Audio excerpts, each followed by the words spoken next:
Hi, so we're gonna do some baking today. It's been a hot minute because COVID and not having energy to bake, but today I'm gonna make pumpkin empanadas. They're gonna be a savory pumpkin because I've already got a sweet pumpkin recipe, which is basically a pumpkin pasty a la Harry Potter. And they're very, very good, so I can link those below. But today I'm gonna do one with caramelized onions, pumpkin, and Gruyere cheese. I think it's gonna be really good. Simultaneously, we are going to talk about a book. The book we're going to talk about is Women in Power by Mary Beard. It's a really short book, as you can see. It's about 90 pages, and a lot of the pages aren't full pages, and a lot of them have examples of artwork and posters of books and things like that. But let's get to making some stuff.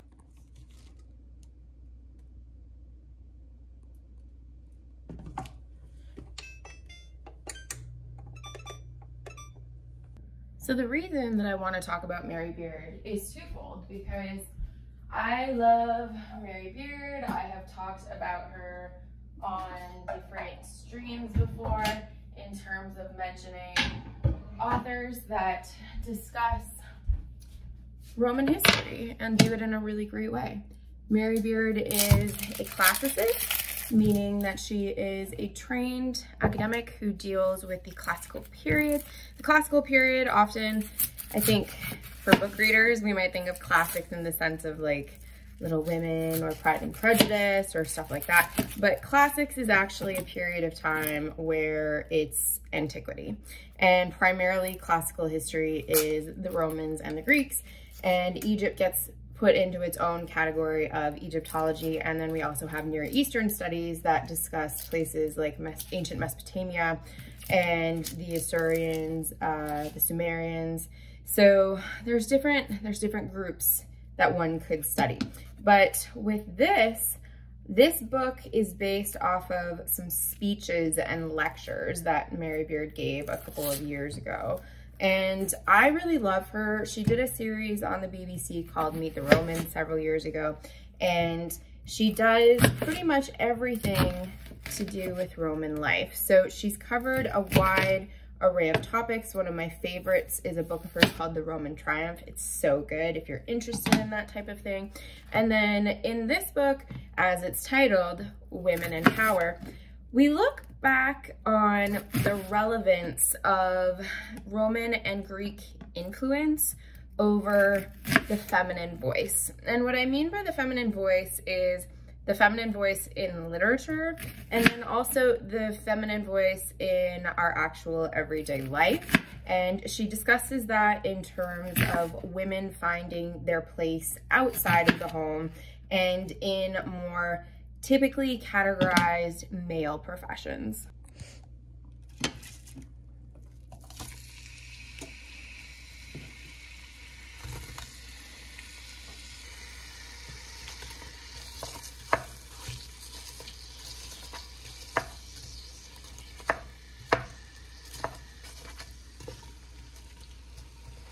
Now the book opens with discussing the Odyssey, and I've talked about the Odyssey a little bit, but I haven't talked about it super in depth.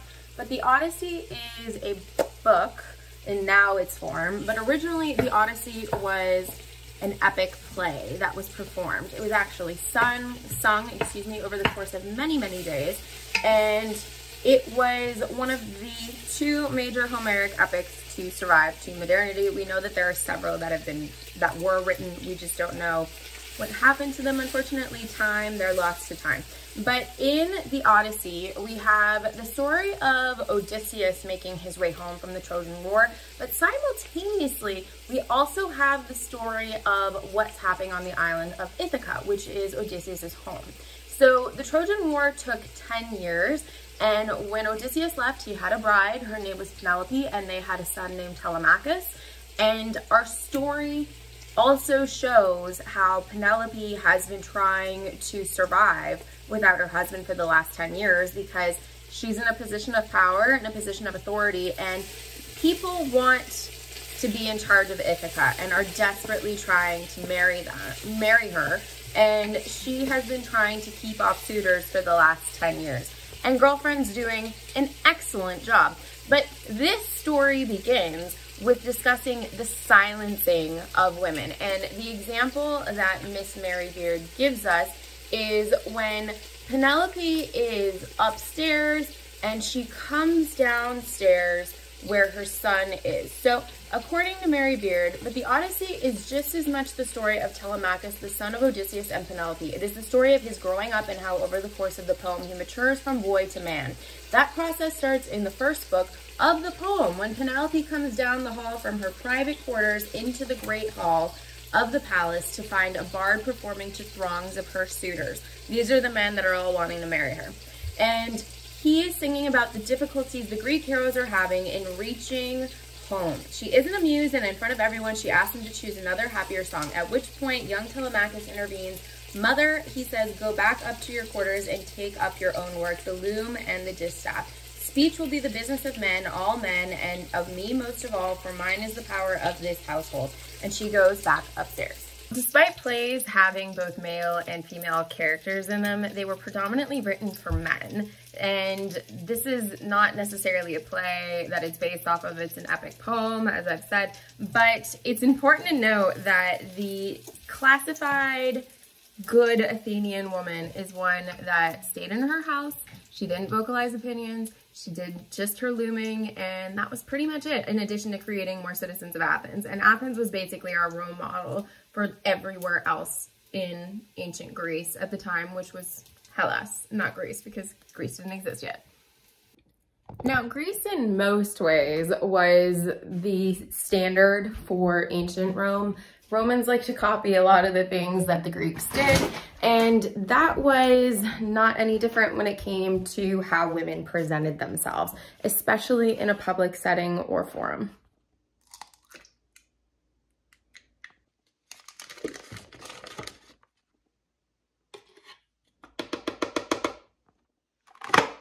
So now that the precedent has kind of been set as to what women should be doing, that's keeping quiet and not really talking, Mary Beard jumps ahead to talking about ancient Rome and gives us a few specific examples of women that chose to speak their mind and how they were described. If you're familiar at all with Roman works, Ovid is a big one. Ovid's most famous work is the Metamorphoses or Metamorphoses, and it's interesting when we talk about the female voice and women's voice and speaking in general when we look at Ovid, because Ovid, although someone who proclaims himself to be quite the romancer and someone who is salacious, so much so that he was banned from Rome by the Emperor Augustus, he ends up writing several myths and several stories about where the female character is transformed and loses her voice. So one of the main examples of this would be how Io, after being pursued by Zeus, is transformed into a cow. Another one is Echo, hence her name. She is punished in that she cannot use her own voice to represent herself, but in actuality can only copy others. Beard even says here, one earnest Roman anthologist of just the 1st century AD was able to rake up just 3 examples of women whose natural condition did not manage to keep them silent in the forum. The first, a woman called Maeza, successfully defended herself in the courts, and because she really had a man's nature behind the appearance of a woman and was called the androgyny. The second, Afrania, used to initiate legal cases for herself and was impudent enough to plead in person so that everyone became tired out with her barking or yapping. She still isn't allowed human speech. This is similar to now how Io is basically only allowed to moo and Echo is only allowed to echo. And last, we are told she died in 48 BC. With unnatural freaks like this, it's important to record when they died rather than when they were born. Now, it's important to remember that the forum was a male-dominated space because that's where the Senate was, and senators could only be Roman male citizens. So when we're thinking about women actually speaking in a public setting, this is a very new idea, and it's not one that's well accepted. And this is why we are equating women to cows. It's saying that we should know when they die rather than when they live, because that's what should be celebrated about them, the fact that they're dead and that they're no longer able to pester us. And these aren't the only examples of people speaking out. However, the times where women in antiquity were generally more able to speak out were martyrs and martyrdom.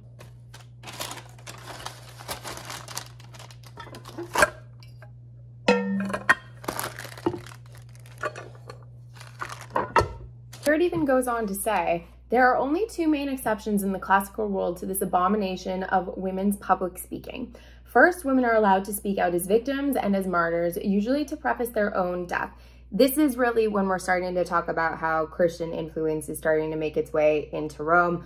A lot of Christian women were sacrificed basically in the arena, and this was because the Christian religion is often called a slave religion because in essence it was, in the fact that people who were slaves in Rome were the first converts because of the fact that they were promised that they would be given an eternal life and that their next life would be better than this one, and that in order to get into heaven you didn't need to be rich or wealthy. And the other large group that joined Christianity was women, because women were told that they only needed to marry Christ and that they didn't need to take on a spouse. So for women that had been, told since birth that their mission was to get married to a Roman man, to have Roman babies, the same way that it was for Athenian women to get married to an Athenian man and have Athenian babies, this looked really appealing. And therefore, a lot of our early martyrs were women. She also then says, early Christian women were represented loudly upholding their faith as they went to the lions, and in a well-known story from the early history of Rome, the virtuous Lucretia, raped by a brutal prince of a ruling monarchy, was given a speaking part solely to denounce the rapist and announce her own suicide, because suicide by the Romans was the ideal way to die, especially if someone had done something that was categorized as being rather un-Roman, or in a situation like this where a woman's virtue was taken, it was up to her to basically take her own life. But we don't really know what actually happened to Lucretia. This is of course just a writing, but it's hard not to assume that it probably wasn't based on a real person. The oven's ready. However, there is another story in the Metamorphoses, and she tells us here, one story in the Metamorphoses tells the rape of the young princess Philomela. In order to prevent any Lucretia-style denunciation, the rapist simply cuts out her tongue, and therefore she cannot denounce him. However, she is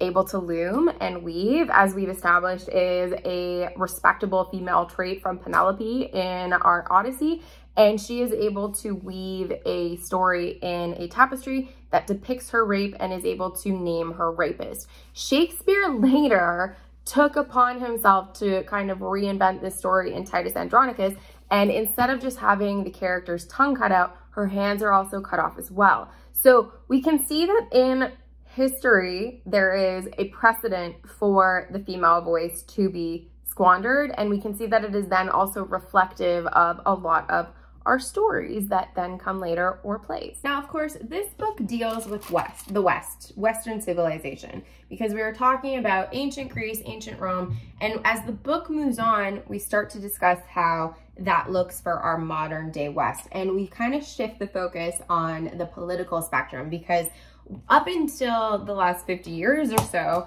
and the book primarily focuses on British statistics because Mary Beard is from England. She's a professor at Cambridge, I believe I said, and she discusses the changes of British society, but then also discusses how women are portrayed that take on positions of authority and positions of power. And there are some very clear examples that are given in regards to other cultures, such as German, where Angela Merkel is in charge of the country. She talks about Theresa May, and she talks about at length the election process between Hillary Clinton and Donald Trump and how the media commented on them going forward.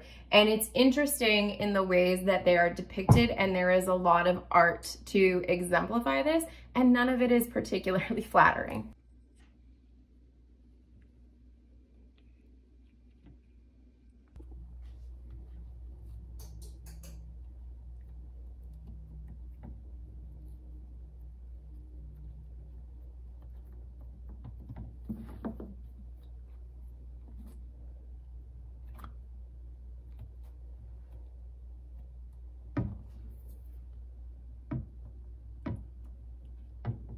Now, I think the book is interesting for a myriad of reasons, because Mary Beard takes us on a journey starting from around the year 800 BC And that is, you know, several thousand years ago up until basically now.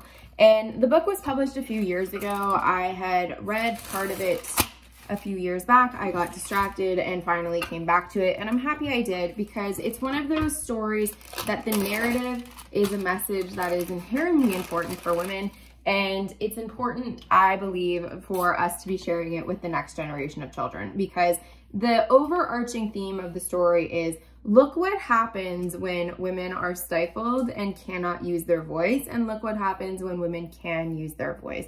And she gives very distinct examples, and I love that she actually gave talks on this, because while the visuals in the book really do help, I think hearing the quotes themselves can emphasize and bring home just exactly what women were facing in terms of getting their voices heard and their voices out there.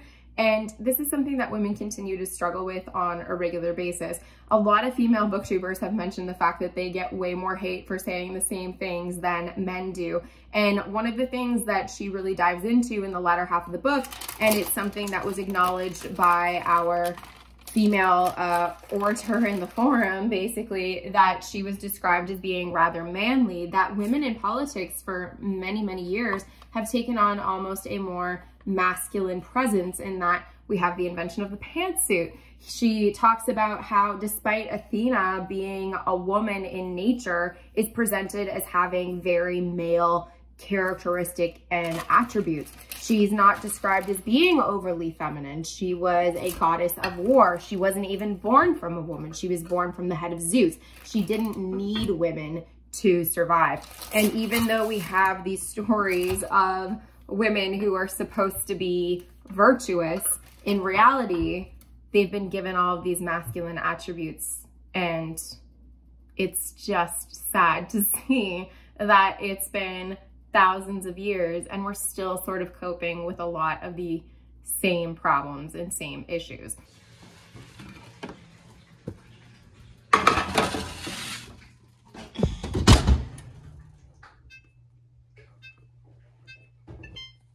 Now, this is of course not to say that women haven't made absolute strides, because we have, and my only hope is that it continues to happen, and that women continue to have their voices heard, and that we can continue to support and lift up other women. And I think that's the final thing that I'll leave this with, is that in Mary Beard's own way, I felt like this was her lifting up and supporting women, because she is in a position of privilege and a position where people are going to listen to her, and she's using her voice not only for academia, but also for a cause. So let me know in the comments down below what you think of this book, and if it's something that sounds of interest to you. I'm also curious if you've ever read anything by Mary Beard before, if you would like me to read more Mary Beard and discuss more Mary Beard. I am out to an appointment. I'm bringing a new book. It's World of Warcraft. My husband got it for me about a year ago, and I still haven't read it. So he actually got it for me last Christmas, and I've been meaning to get to it. There's just so many good books to read. But I'm curious what you think of the history of the female voice, a little bit of background on it. Honestly, it's one of those books I highly recommend if you are interested in this topic. Please do pick it up. Also, share it with men, with women, really share it with everybody so we can all get on the same page and learn more and go on with that. So if you'd like to follow me on Instagram and see what I'm reading live, you can follow me at Fantasy Awash. And as always, if you want to help support my channel, if you like content like this, hit like and subscribe, hit that little bell notification so that you never miss anything. And I will see you next time. Bye.